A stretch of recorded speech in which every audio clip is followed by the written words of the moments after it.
series. And it's to help guide and help you to understand. Okay. So the aim of the covert narcissist is to break you down. And they do it in a nice way. They do it in a lovely, nice way. They've got this persona that is so lovely. And I feel that's the correct way to describe covert narcissist. I really do. They do it in a nice way. And yeah, and the problem is they're so hardwired into this kind of behaviour, and they've had their own, they've not been showed love as a child, as I said before in my other episodes. They've not been shown any love or affection or compassion or empathy or understanding or support. So this kid here could have grown up with parents who never validated them, you know. They could be at school and whatever if they had a covert narcissistic parent, it doesn't matter. They're just abusive. You know, narcissists are abusive. So this child could have been going to school, doing English tests, and the covert narcissist would direct them wrongly in how to do this English test. So they would fail. And they would go to school with the homework, and the teachers would say, you know, that's like, I've given you a failure to that. You know, I've given you an F on that paper, because an F minus, because it's totally wrong. And so, because they listened to daddy or mummy with this, who directed them wrongly on this homework, or brother, sister, whoever this is, that they kind of think, well, daddy told me that this was right, and he or she or mummy told me this was right. So what they do is set you up for failure. And you would come back from school and you say, well, you know, I got an F minus, daddy, and I know you helped me. And then you'd probably get beaten to say, you know, how ridiculous, you didn't take any notice of what I said, and you know, you're no good. You'll never achieve anything. You will fail at everything. You're pathetic, you know, and then they get beaten or something. So the child actually gets this twisted kind of perception of, you know, well, I guess that Dad meant well because Daddy helped me, but this narcissist deliberately wanted you to fail so they could feed off your misery. And it's emotional abuse, and emotional abuse and physical abuse, sexual abuse. It's all very painful, all painful. So if a child is in this family of abusers, even if it's a mental abuse, you know, the child would have this idea, I want to go to art classes, I find it, you know, I'd like to learn, I like the teacher, and straight away, how are you going to do that? How would you actually be able to do this art? You can't even draw, so how are you going to do that? So it doesn't matter whatever idea this child has got, this parent, this abusive parent, would negate every idea that this person gets. So the narcissist, or the covert narcissist, who's been brought up like this, who's been groomed like this, who's been moulded like this, will grow up to have this mindset. And here you are, you've met this covert narcissist, okay? And they do it insidiously, they don't do it overtly, not like the overt, they do it in a nice way, which is grooming. And they don't have any empathy because they've had it crushed out of them, they've had it beaten out of them, they've had it sexually abused out of them, so they don't have any love. They're an empty shell. They don't have love, compassion or empathy inside. They have nothing. It's like nobody's there. There's no identity because they've had that identity beaten out of them. So they can't comprehend you. You are a healthy human being who has been brought up with healthy parents who have validated you. They may not have been that brilliant, but they knew what love was. They knew how to show you love and emotions, and they knew how to make you feel like you're forming your own identity. I mean, they may not have been perfect, but you had a core identity. So here you are with this person, and they can't comprehend what you mean. What you're talking about. And they look like they're lost in your words because they have no idea.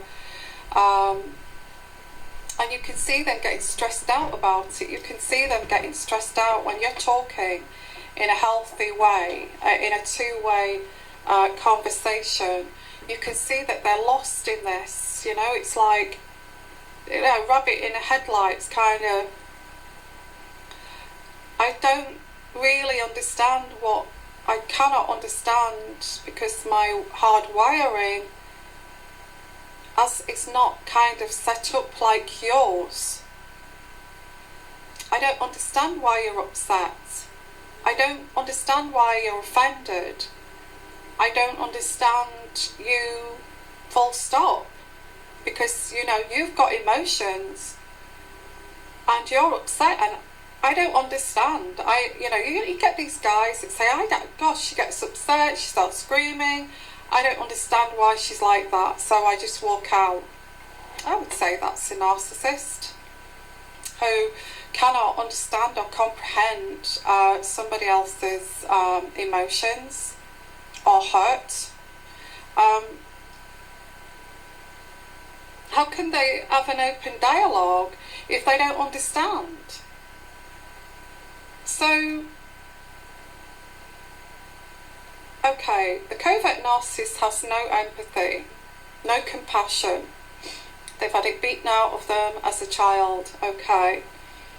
And all they know what to do here is to mimic and pretend, watching, like I said before, watching them, those love movies, Notting Hill and all of that, and watching their expressions, and they mimic those, okay, and they mimic and pretend to be empathic.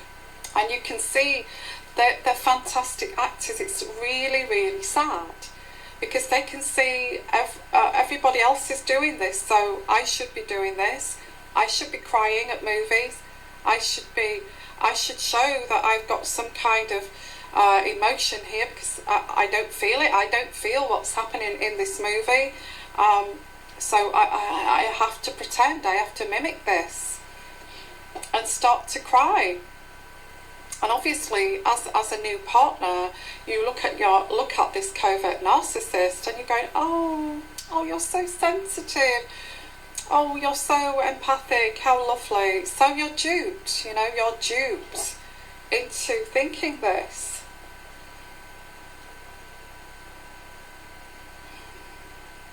It's crazy. It really is. So this is, you're starting to date somebody, you're falling in love because this person, is mirroring you, copying you, has this mask on. They're very covert. They pretend to be like you. They're mimicking emotions, but they're very, very damaged at their core. Very damaged. They're broken. and you're not going to fix them. I feel further down the line, when you see the mask drop, you want help to fix them, but there's no fixing these people. They've been indoctrinated by some abuser. So, okay, they don't have any emotion, no compassion, so what do? They see that they need here, they want validation, they want to fill that void that's hollow, that's an empty, it's an empty vessel, and it's, you know, it's a never-ending kind of pit. You know, you're never going to fill that. You will never fill that void for that person. So, and this is where they love bomb you. They pretend to be somebody else, and here we are. You start a relationship with a covert narcissist after the love bombing stage. I think I did a video on that if you want to go and have a look at that. I think I called it grooming. After the grooming stage, okay, they start to only focus on their needs, okay. Once they've got you there, and they don't have to manipulate you anymore with this, you know, with this emulating, mimicking, because that gets very draining after a while. They can't do it forever. They don't have an authentic self. You're just acting every day as yourself, as your authentic self, which is not hard work, but they have to really put on something. They have to get through that pain and pretend to be this other person, and inside they're seething with bitterness and they hate you, okay. I have to say that this person hates you for who you are, for having that authentic self. Don't forget that. You've got this covert narcissist with this love bombing, grooming coming here, and insidious here, slowly grooming you, slowly, you know, seducing you. So we get further down the line here, and you know, they do promise you, maybe a little bit further down, that yes, we will do that, we'll travel the world. You know, you've got all these dreams and aspirations, and this is another thing that covert narcissists do, is crush your dreams, and they know this. They crush your aspirations. So you will say, oh, I want to go to Hong Kong, I want to go to Russia, I'd like to go to visit Eastern European countries, I would like to do this, I would like to do that. And, you know, it's very important for me because that's my life's dream, you know. And you tell this to this person because you feel, you know, they're this covert lover who it just feels like they're your soulmate. So you say all this, you know, I've always had this dream of, you know, of building my own house and all of this. And this covert narcissist at the beginning will say, yes, we're going to do all of that. Okay, we're going to do all of that and more, and we're going to live life to the full. We're going to be so happy together. But it never, you know, it never materialises. You go 20 years down that road, and these dreams and these promises never materialise. And I have to say, guys, you know, these are false promises. These are false promises from a fake person, okay, who's pretending to and wants to mimic you, all the excitement of your dreams, but really they're empty inside. And because they're empty inside, and because they're that little boy that had this dream of being an English teacher and used to take his homework, and his daddy helped him, and then led him to fail. He feels resentful of your abilities, of having a dream, having a love and a zest for life, because that's just been ripped away from this person because their covert narcissistic father or covert narcissistic mother just couldn't help themselves. They just wanted to take that spirit from that child. Okay. So always look out for the actions. And, you know, at this point though, you're thinking, God, this is my soulmate. They want to follow my dreams. They want to do this. They want to move to another country, another state. You know, they said that we'll sell up and we'll get a mortgage together, and it's all very fast and all of this. But as you go further down the line here, the mask starts to slip, and this empty shell here is just wanting you to feed all their needs. Okay, all their needs. They just want as much energy from you to feed off you, to actually feed that empty shell, and they're only focused on their own needs here. And then they don't even notice that you have any needs. They then begin to not notice that any longer that you have any needs. So there is no sense of giving back to you. You will give to them, and then the thank you. Oh, thank you for doing that for me. That's really, you know, it must have took you, you know, the compassion, the thoughtfulness, the thought processes are not there as a healthy person. So you will do something for them which is important to help them, and they will just take it. I'll take that thank you, and not even say thank you, and just take it. And this becomes more kind of prevalent too. So you're giving. It's like that child who's giving to that parental figure that's just not giving back, okay? So they have a vendetta here against you and your spirit and your core being. And they're treating you just like the only way they know how to treat someone. So, you know, you will cook them a meal and they'll just take it off you and, you know, eat it really quickly, and then put the plate to one side, and then you're thinking there's no offer of cleaning up the table and the plates and all of that. It's just all left for you to do. They just forget about you as a human being. It's like you're a thing. It's like you are an object. It's like you just exist in that space, you know. Once they get you into their reality, because that's what they do, they also convince you of their reality, that their reality is, you know, this is all intertwined, you know, that they don't start to give back, and then it's like indoctrinating you into this weird perception that they've been brought up with by another narcissist, another abuser.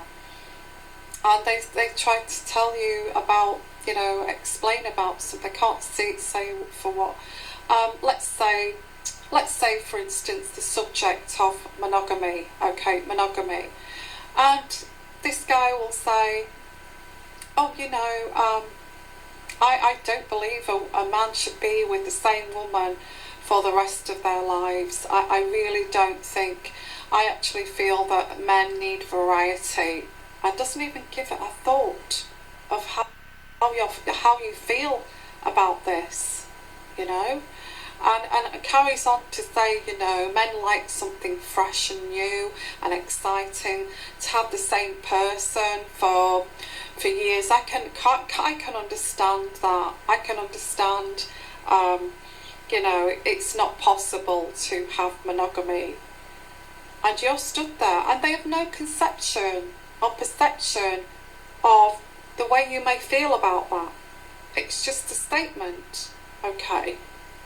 And then you say back to this person, so what you're saying, you actually believe in, you know, having extramarital affairs.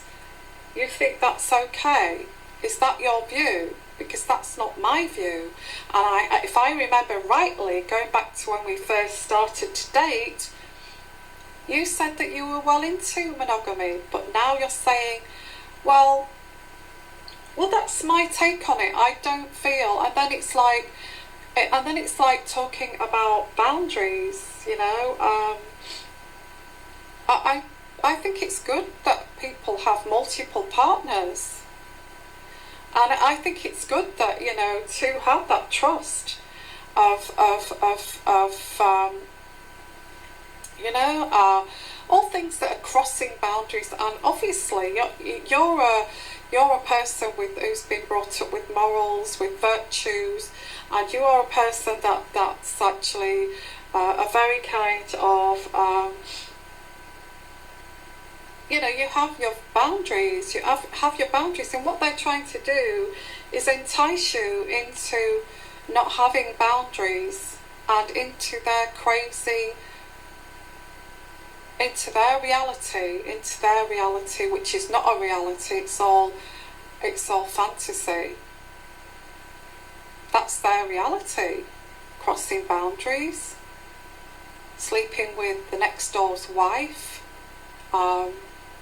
That's okay. I don't get where you're coming from. And not only that, these kind of things start to happen in this relationship. This is their reality. And I did post something about the mistress and the secondary supply. So at this point, you are the primary source. Yes, and the story goes on with covert narcissists here. They stop giving, and then you start to, you know, feed this bottomless pit that kind of does not give back, and has these weird kind of perceptions and ideas. If you don't agree with them, if you don't agree with that idea, or if you don't agree with that opinion, you're not allowed to disagree. By the way, you're not allowed to disagree. Once the mask is slipped and they're into trying to bring you into their reality, you're not allowed to have any emotion. You're not allowed, because remember, they don't have emotion, they don't have love, they don't have compassion or empathy. So they're trying to pull you into that reality. You know, why should we take pity on? Why should we take pity on that person? Why should we feel sorry for that person? And you're kind of scratching your head thinking, oh, you know, this is not how I think. I don't think like that. I don't know. I don't agree with you. And that's when you get this narcissistic injury and narcissistic rage.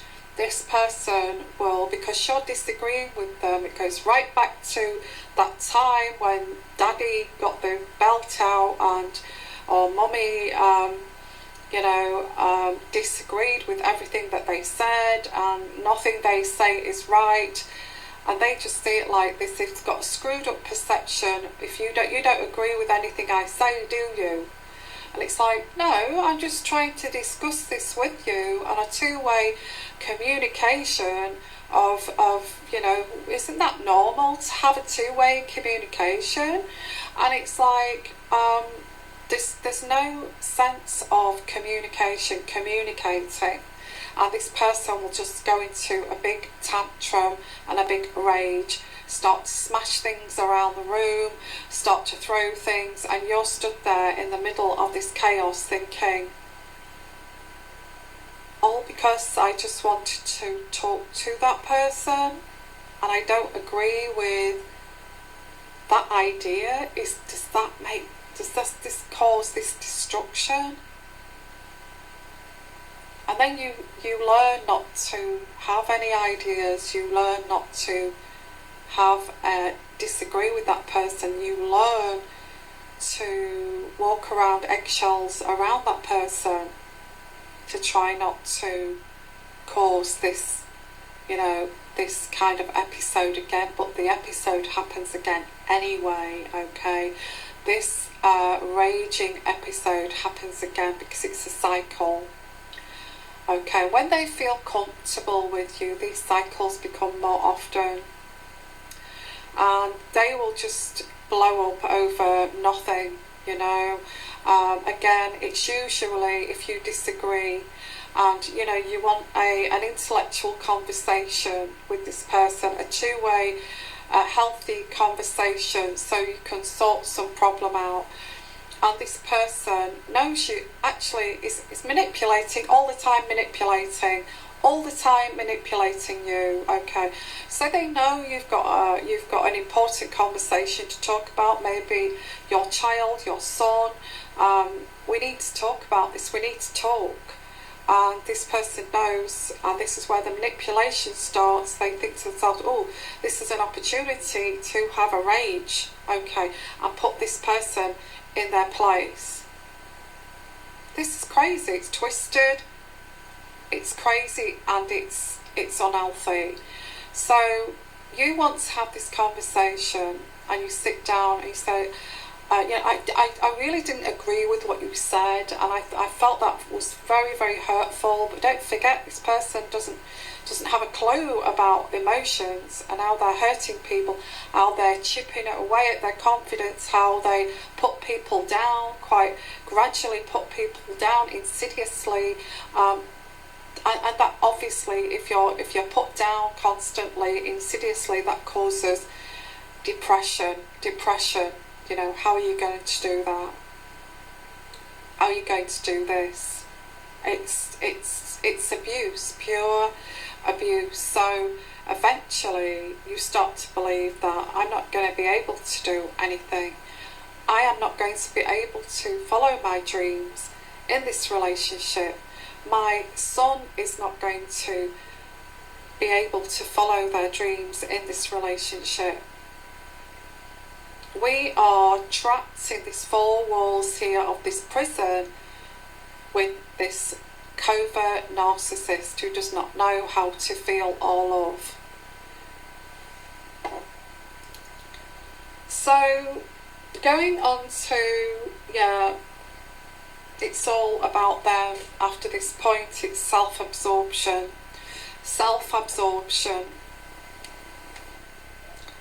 Okay, so these are these weird people or weird guys that stand at school gates and watch other children play because they never had that kind of lovely, playful childhood. These are these kind of weirdos. It's very sad. It is sad, but then we've got to protect ourselves from these people. So I'm just going to continue with this, and it's like there's the drama, okay? The drama, you know, you can't have an opinion if you do. If you complain about something, you know, I didn't like the way you spoke to that female in that manner, not while I was with you. Now that is a deal breaker for me. You need to stop to do that. You know, when a covert narcissist sees you complaining like that about their behaviour, because they are setting up secondary supply, those people actually feed them, let's not forget, their reactions, their responses feeds them. And what you're doing is complaining and trying to stop this, and they need this to survive, okay? So you're stood there saying, I don't like the way you spoke to that person, and it made me look, you know, it was putting me down in front of, I didn't like the way you put me down in front of that person. I didn't like the way you talk about me, slander me behind my back, because that's another thing that narcissists do. I don't like that. Why do you do that? Why I don't want you to do that anymore. Stop that, please. That is a deal breaker for me. And at this point, you will get shut down. You know, your opinions, your complaints will get shut right down. And that will be shut right down by aggression, tantrums, and because when they look at you, they can see you just complaining. You know, they don't feel that emotion, that pain that you feel inside of, you know, I could have screamed when you said that to that person, and I was so ashamed. You know, they don't feel that shame, they don't feel that pain that you felt. They don't feel that shame when he goes off and he's touching somebody else's backside, you know, or something like that, and you're stood right next to him and you're thinking, where did that come from? And you're kind of saying, can you stop that? That's a deal breaker. Why did you do that? You know, tell me why you did that. I want an explanation. Whenever you want an explanation, this covert narcissist will look at you and just see you, not hear the words, not hear the emotion, not hear the pain, just hearing you complain. You know, like just complaining, and it's like mummy or daddy telling them that they're not good enough, they can't do anything right, how dare you stupid child. So that's what they see this as, and this can escalate. Actually, it can escalate into violence, it can escalate into rages, tantrums, throwing furniture, as I said before, and you're stood there thinking, I cannot complain about anything. I cannot pull this person up for their BS. You know, this person, you know, shuts me down every time. So, you know, and I get here, then you start to think, what am I doing here? What am I doing in this situation where I have none of my needs met? And this person is just take. Now, the reason for these rages, okay, the reason, you know, you're complaining and this person goes ballistic. You know, I mean ballistic. You know, it's like a nuclear missile explosion. And you're kind of, you know, stood there in fear, wondering what this person will do. What they're doing is, every time you make even a slight complaint, they're trying to break you. They're trying to break your spirit. They're trying to, you know, every kind of complaint or every kind of, you know, boundaries that you have, they're trying to break that boundary. They're trying to bust that boundary. They're trying to break you down. And it works. It works. They do. They use force. They use dominance. They use manipulation. And you feel frightened and you may be shaking because of this person shouting and bawling at you, yeah, and it's aggression, and it's a guy doing this to you, or it could be a female if you're a guy, and it's scary for somebody who's got a normal, you know, a healthy kind of way of thinking. And so, you know, this is they do this to try to control you. They don't like the emotion. They don't like this. They don't understand it. They don't know what even to think about it. All they know what to do is how to stop it, which is violence. Okay, physical or emotional abuse. So everything that you, and then they turn it around. Well, you did start on me. You started on me. You started on me. It's all your fault. You was asking me consistent questions and complaining consistently. And it's not about what you was complaining about, and you wanted to sort it out to have a better understanding in this relationship. No, it's just they can just see your mouth going like this. You started on me. You started on me, it's your fault, and they turn this around to your fault. So it gets all twisted, it gets toxic, and you end up going in within yourself. You know, you begin to, well, it's not worth having any feelings or emotions. And exactly, if you look at this is exactly how that person would have felt at 5 years old, or a teenager when they were abused. You know, what is the point of having feelings? What is the point of having love if I'm not going to get any back? So this really messes with your perceptions, your boundaries, and there's a lot more to this, because they can actually say these things in a legitimate sense. They can say, okay, I get what you're saying. what we will do, we'll talk about this tomorrow, okay? And you think, okay, well, this relationship's got a chance, you know, because this person's putting it off for another day, but, you know, he's willing to talk about it. It kind of gets what I'm saying. You know, I get what you're saying, and yes, we will talk about this tomorrow. Don't worry, we will sort this out tomorrow. When tomorrow comes, it never gets sorted out, okay? And always go by the actions as well as the words, because don't forget, this person is a great actor. They are emulating, mimicking movies, you know. Oh, I get you, I love you, and I want to sort it out with you. Absolutely. Tomorrow we will talk about this in length and deepness, you know, of emotion, where we will agree, you know, and it's like, wow, that's legitimate. But tomorrow comes and it never gets sorted out, or it becomes this great craziness again. Anyway, this cycle of abuse gets, the cycle gets smaller. And it starts with, you know, this rage, as I said. You're wanting some answers. You want some understanding. Why did you do that? I'm asking you. I want answers here. You know, why was you talking to that female? Why did you? Why did that female say that? Why did she say that you were together the other night? And you know, could you tell me what was that about? And they'll make a cock-a-bull story up, and then they'll rage because they know that they don't understand. They don't know why they did that. They don't know. All they see is you as, you know, as a block to the traffic of their narcissistic supply.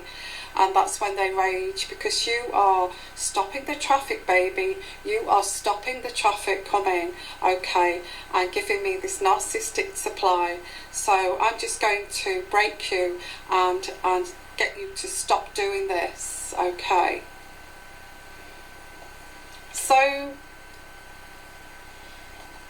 look out for the actions and all of this, and the actions that follow up the words. Look out for that, because if this person promises you something, like I said, they will promise we'll go out for a meal, we'll do this at the weekend, and it doesn't happen, and you think, you know, it's all manipulation. All this is manipulation. Manipulation for what? I hear you saying. Manipulation so they can get their narcissistic supply from you, which is all about them. It's self-centered needs. It's you that's going to feed my needs.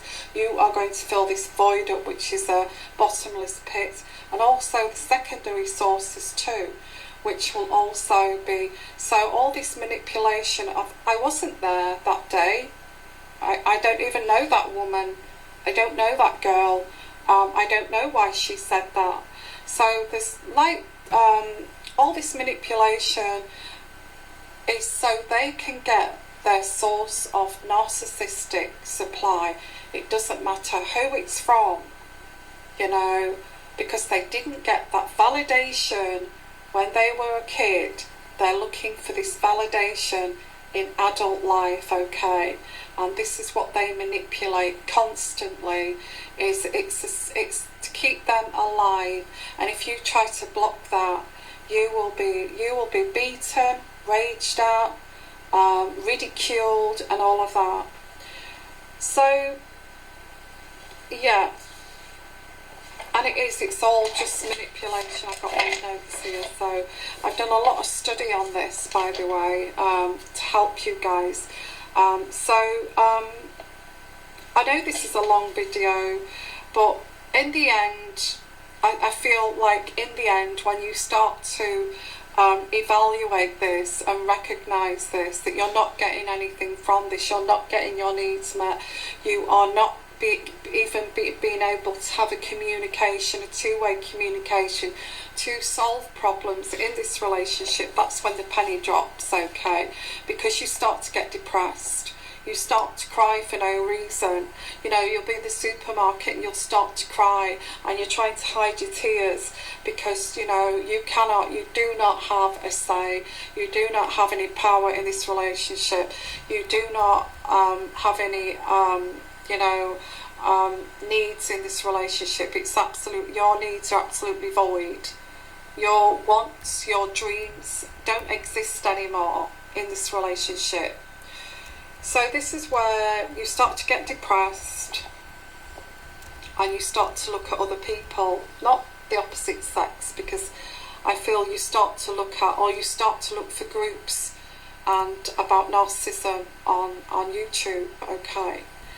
And you start to look for other people who's had the same experience, and you start to look at people around you, and you can see, well, that person's not like that. That person's not like, I actually like the way that person is talking. I like the way they have the empathy, the compassion about life. I like that they're open to everybody's suggestions. So you start to see this around you, and you think, well, what I've got there is not normal, because that is normal. People expressing, you know, from the heart. And I've got somebody here who does not allow you to express from the heart, does not understand about expressing from the heart, does not even know about hurt and emotions. And yet these other people you're getting to know, who do have compassion, who do have their own thoughts and wishes and dreams, and people are championing those dreams. You start to realise these traits, and that these traits are healthy. And then you start to think, well, I would like something different. I want somebody who will talk to me very freely about emotions, and I would like somebody who will talk to me freely about if there's an issue or a problem, so we can sort it out. I think that's the only way to get to a solution and then towards happiness. So you kind of think, well, I'd like something different. I like these positive people over here, these supportive people. I like these supportive people, these people that seem so empathic, it's unbelievable. I quite like those people. I want more of those people. You know, with the positive reinforcements. And I do deserve to be happy. And I don't deserve to be manipulated on a daily basis so somebody can have their void filled up, you know, and listen to this BS every day. I don't want to be in a manipulative relationship.